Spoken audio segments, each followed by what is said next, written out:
Both of today's readings have parables. Jeremiah tells us about the potter and the clay, and how the clay is reshaped until it's the way the potter wants it.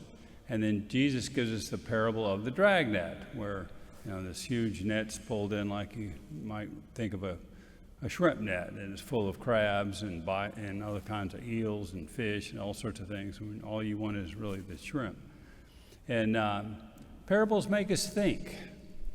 They get us to think about some physical reality that we're very familiar with and tie it to a spiritual reality and that's more mysterious, and it makes the spiritual reality a little more concrete for us.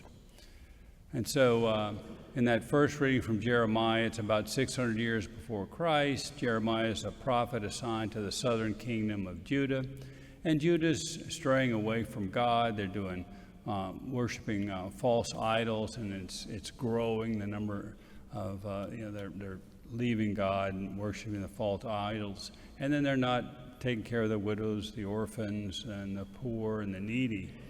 And so God gives Jeremiah this parable of the potter, so that if the clay's not coming out right, the potter reshapes it, and the clay is Israel, and God reshapes us in order to because He loves us, because He wants to save us, and He'll never abandon us, and He doesn't abandon the Israelites.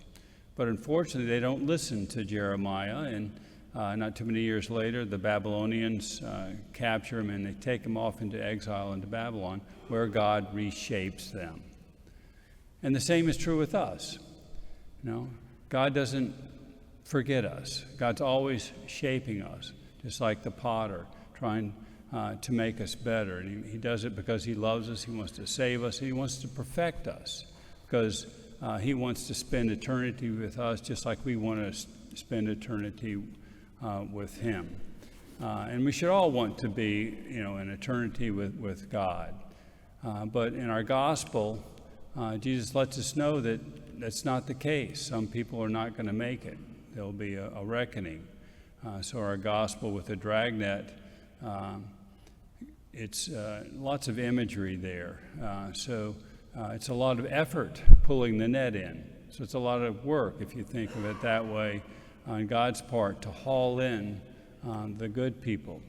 It reminds us that we're in a mixed bag of saints and sinners here on earth.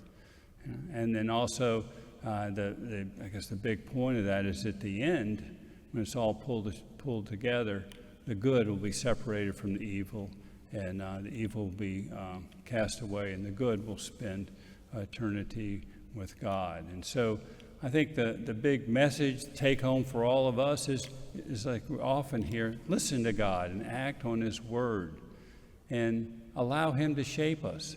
Allow Him to shape us into His image. Okay? And He does all this because He loves us, and He wants to spend eternity with us, as well as us wanting to spend eternity with Him.